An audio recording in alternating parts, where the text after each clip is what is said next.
नमस्कार दोस्तों, आदर्श technical classes Dausa में आपका एक बार फिर से स्वागत है। और हम लेकर आए हैं मास्टर कैप्सूल। और मास्टर कैप्सूल में भी आज का जो टॉपिक है बहुत ही अहम रहने वाला है आपके, चाहे वो टेक्निकल एग्ज़ाम हो चाहे नॉन टेक्निकल एग्ज़ाम हो। तो उसमें पाई चार्ट आपने नहीं देखा होगा, लेकिन ये पाई चार्ट है, इसको व्हील चार्ट के नाम से भी जाना जाता है। तो आइए इसमें देखते हैं कि यहाँ पे काफ़ी सारे आपको सूत्र नज़र आ रहे होंगे, लेकिन यहाँ पे क्या क्या है क्या क्या नहीं है, तो इसके बारे में पूरा विवरण अपन जानते हैं। दोस्तों, आपको यहाँ पे ओनली फॉर 4 अक्षर देखने को मिल रहे हैं। तो यहाँ बात करते हैं कि एक पी होता है, एक आई होता है, एक आर होता है और एक वी होता है। ये चारों भाई साहब होते हैं। एक पी धारा, प्रतिरोध और वोल्टेज, यानी जो चारों होते हैं। पी का मतलब पावर है यानी शक्ति, आई का मतलब धारा होती है, आर का मतलब आपका प्रतिरोध होता है और वी का मतलब होता है वोल्टेज। यहाँ पे जो ये चारों तत्व होते हैं, इन चारों के 3-3 फॉर्मूले तैयार होते हैं। कैसे होते हैं आइए समझते हैं। यहाँ पे सपोज कीजिए कि ये चारों के चारों क्या है कि एक कोई खेत खरीद लेते हैं और ये खेत ऐसा होता है, वृत्ताकार खेत होता है। जैसे ही वृत्ताकार खेत होता है तो इसके 4 बेटे हैं और 4 बेटे कौन कौन से हैं? पी, आई, आर, वी होते हैं। और चारों के चारों जो होते हैं इनका बंटवारा कर दिया जाता है। और बंटवारा जब किया जाता है तो भैया बिल्कुल यहाँ सेंटर से रेखाएं खींची जाती है और ये आपका बंटवारा हो चुका है। जब चारों हैं तो चारों अलग अलग हैं और चारों क्या बनाते हैं? मकान बनाते हैं। कोई राय देता है कि चारों ऐसी जगह मकान बनाना कि सुबह शाम उठते बैठते हों। तो यहाँ पे सीधा सीधा अपन कहते हैं भाई एक जगह केवल ऐसी है, ये जो अपने अपने खेतों में भी रहेंगे, अपनी अपनी जगह में रहेंगे और चारों के चारों मकान आ जाएंगे। इधर बात करते हैं तो ये जो हिस्सा आता है ये आई के अंडर में आता है। ये यहाँ पे बात करते हैं तो ये पी हो गया, इधर बात करते हैं तो ये ई होता है और इधर बात करते हैं तो ये आर होता है। अब तकदीर से चारों की इनकी शादियां हो जाती है और शादी होने के बाद में घरवाली आ जाती है और घरवाली आने के बाद में तकदीर से इनके 3-3 औलाद, यानी कि तीनों के बराबर औलाद हो जाती है। 3-3 बच्चे हो जाते हैं तीनों के। और तीनों के हो जाते हैं तो वो अपना नामकरण करवाना चाहते हैं। तो नामकरण कैसे करवाते हैं आइए सबसे पहले मुलाकात करते हैं। यहाँ पे पी है, ई है, आर है, आई है। तो यहाँ पे एक एक अपन लेते हैं। आपने पढ़ा होगा ओम का नियम। क्या पढ़ा है? ओम का नियम। और ओम के नियम में वी बराबर बोलो क्या होता है? आई आर होता है। एक फॉर्मूला आपने बहुत अच्छे से ये देख लिया होगा और एक फॉर्मूला आपने देखा है कि P बराबर वी आई। ये जो 2 फॉर्मूले होते हैं, इन 2 फॉर्मूलों से ही टोटल फॉर्मूले बनते हैं 12। कितने फॉर्मूले बनेंगे? 12 फॉर्मूले बनते हैं। तो ये कौन कौन से बनेंगे तो आइए देखते हैं। पहला फॉर्मूला तो ये बन चुका है आपका, ये इसमें कोई डाउट ही नहीं है आपके। दूसरा, अगर यहाँ से आई निकालते हैं तो सीधा सीधा अपन आई निकालेंगे। आई निकालेंगे तो आर कहाँ जाएगा? हम कहेंगे बट्टे के नीचे जाता है ये, और यहाँ पे वी आ जाता है ऊपर। बोलो ये तीसरा फॉर्मूला बना क्या भाई? दूसरा तो ये हो गया, तो तीसरा ये हुआ कि नहीं हुआ? हो गया। चौथा फॉर्मूला, यहाँ से आई निकाल दिया तो आर भी तो ज्ञात कर सकते हैं। जी हाँ, आर ज्ञात हो चुका है। और आर ज्ञात हो चुका है तो आइए देखते हैं। आई जाएगा नीचे, आई नीचे गया और वी आ गया ऊपर। तो यहाँ पे सीधे सीधे आपके 4 फॉर्मूले हो चुके हैं। जैसे आपने ओम के नियम से निकाला है वैसे ही इस नियम से भी तो और निकलेंगे भाई। वी भी तो ज्ञात कर सकते हैं इसमें। तो वी जैसे ही ज्ञात करते हैं तो अपन बात करते हैं कि वी निकालेंगे तो आई कहाँ जाएगा? नीचे जाएगा। और नीचे जाएगा तो ऊपर कौन आएगा? तो अपन कहेंगे पी होता है ये। तो 5 फॉर्मूले हो गए। छठा फॉर्मूला कौन सा होता है? यहाँ आई ज्ञात करेंगे और आई ज्ञात करते हैं तो वी कहाँ जाएगा? हम कहते हैं भैया वी नीचे जाएगा, पी कहाँ आएगा? ऊपर। ये 6 फॉर्मूले बनाने में किसी को कोई दिक्कत नहीं आती है, आराम से बन जाते हैं। लेकिन मेरे दोस्तों, मैंने कहा कि टोटल 12 बनेंगे, अभी तो आधे ही हुए हैं। आधे हुए हैं तो अब देखो ध्यान से, यहाँ पे अपन बनाना चाहते हैं 7 नंबर। और 7 नंबर कैसे बनेगा? अपन यहाँ पे कहते हैं, इसको मैं मिटान देता हूँ ऊपर से, कि यहाँ पे V बराबर क्या होता है? I R. ठीक है, यहाँ पे ये होता है V बराबर आई आर और एक होता है P बराबर वी आई। ठीक है, ये तो भैया यहाँ पे V का मान आई आर होता है। क्या इस V के मान को यहाँ पे मैं पुट कर सकता हूँ क्या? भाई P बराबर वी आई है तो ये V है और ये V है, तो ये बराबर है दोनों आपस में। तो इसका ये जो मान है आई आर, इसको उठा के यहाँ रखेंगे। तो देखो ध्यान से, P की जगह बराबर और V के स्थान पे क्या लेंगे? I और R लेते हैं। यहाँ पे, तो V के स्थान पर रख दिया, लेकिन I तो ऐसे कैसे है ना, ये I, तो क्या हो गया I इंटू आई, तो क्या हो जाएगा I स्क्वायर, और ये R ऐसे कैसे आ जाएगा, तो ये P हो गया। एक फॉर्मूला अपना ये बनता है जो 7 नंबर फॉर्मूला होता है। अब इस फॉर्मूले से ही देखो क्या R ज्ञात कर सकते हो, जी हाँ हम R ज्ञात कर सकते हैं। R ज्ञात करते हैं तो I स्क्वायर कहाँ जाएगा, तो अपन कहेंगे नीचे जाएगा, P कहाँ आएगा, ऊपर आएगा। ये लो साहब नंबर 8, यहाँ से R ज्ञात कर लिया तो I भी तो ज्ञात कर सकते हैं। अगर I ज्ञात करते हैं तो I लीजिए, I लेते हैं तो R जाएगा नीचे, ये लो R नीचे गया, P आ गया ऊपर। क्या I ज्ञात हो गया क्या, जी नहीं। इस स्क्वायर को हटाइए, जब स्क्वायर हटाते हैं तो ये पक्षांतरण होता है, और ये स्क्वायर का क्या बन जाता है, यहाँ अंडर रूट बन जाता है। तो मेरे दोस्तों एक और फॉर्मूला निर्माण हो चुका है, नंबर 9। अब भी अपने पास में 3 फॉर्मूले बच रहे हैं, और कौन से बच रहे हैं तो वो भी देखते हैं। यहाँ पे अपन ने कहा कि भैया V बराबर आई आर होता है, P बराबर वी आई होता है। यहाँ V का तो टंटा साफ कर दिया, लेकिन V बराबर आई आर से क्या I का मान ज्ञात हो सकता है, जी हाँ हमने ज्ञात कर लिया I बराबर V बटा आर। यहाँ पे I के स्थान पर अपन V बटा आर रख सकते हैं। P के स्थान पे हमने कहा P होता है, बराबर के स्थान पे बराबर होता है, और V के स्थान पे V होता है। I के स्थान पर I बराबर क्या होता है, V बटा आर, तो V बटा क्या हो जाता है, R।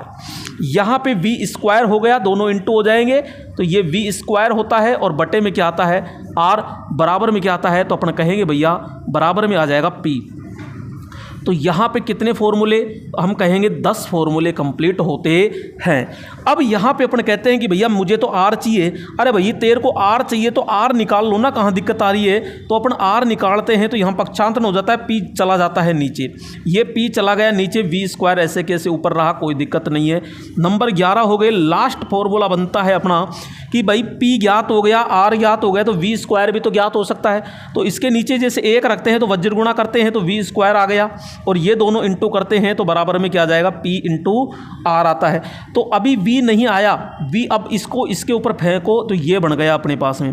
तो यहाँ अपन कहेंगे टोटल हमारे फॉर्मूले बनते हैं 12। अब मन में कई सारे डाउट चलते हैं कि सर आपने कभी इधर उधर धर दिया, कभी इधर उधर रख दिया।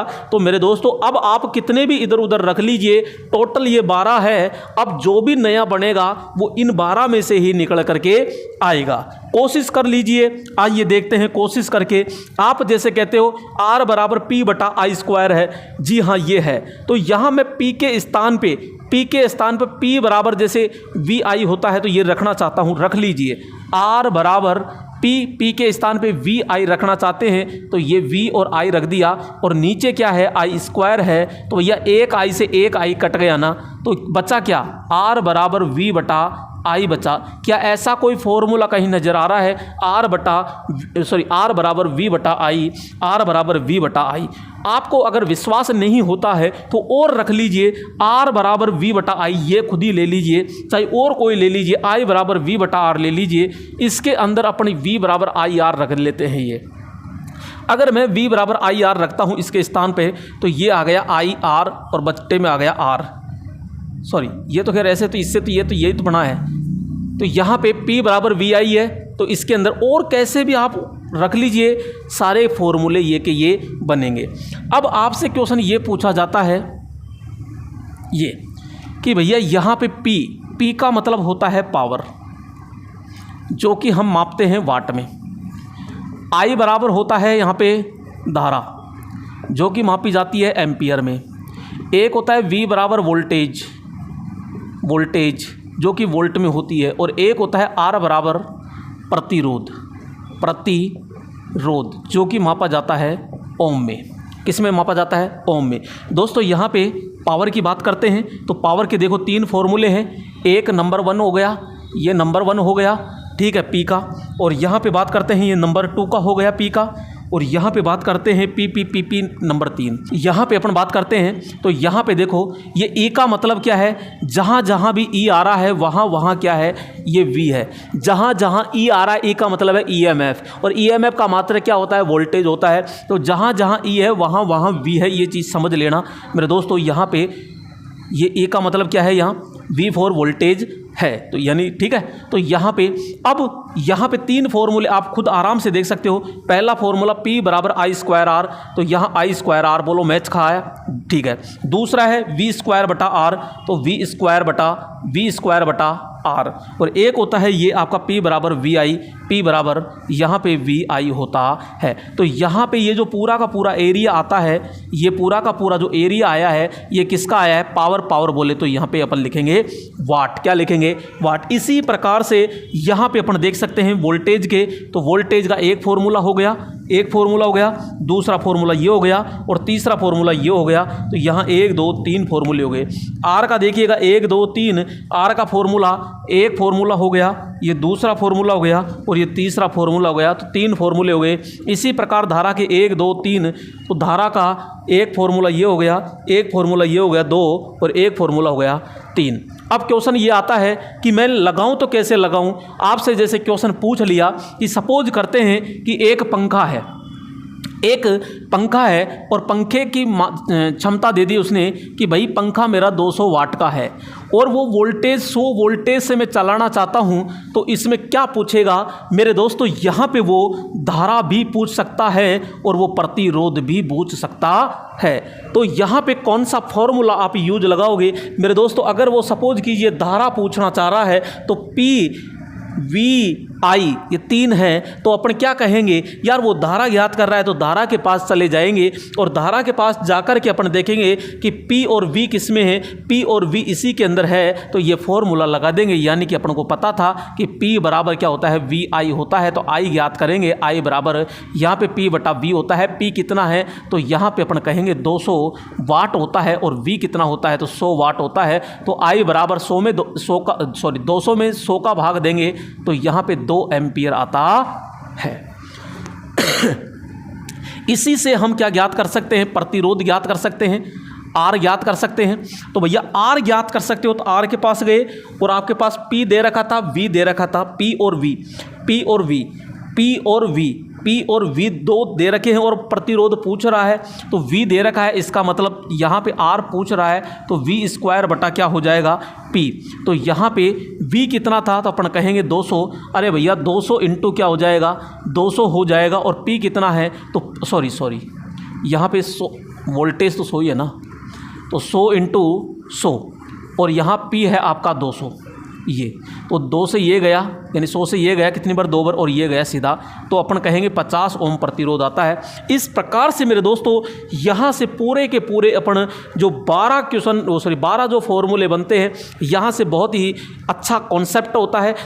यहाँ पे 3 धारा के फॉर्मूले बनेंगे, 3 आपके पावर के बनेंगे, 3 यहाँ वोल्टेज के बनेंगे, और 3 ही यहाँ प्रतिरोध के बनते हैं। तो यहाँ बहुत ही अच्छे तरीके से अपन निकाल सकते हैं। जिसकी आवश्यकता होगी वो आसानी से निकाल लेंगे। ये नहीं है किसी और का किसी और में लगा दीजिए। जहाँ जहाँ मैंने कहा, जहाँ जहाँ ई है वहाँ पे क्या आएगा, ये V होगा। यहाँ मैं क्लियर लिख देता हूँ कि E बराबर क्या है, यहाँ V। यहाँ पे E इसलिए ले लिया गया है क्योंकि ये क्या है, EMF है, और EMF का मात्रा क्या है, वोल्टेज है। तो आप कंफ्यूज ना हो, E बराबर क्या है, V।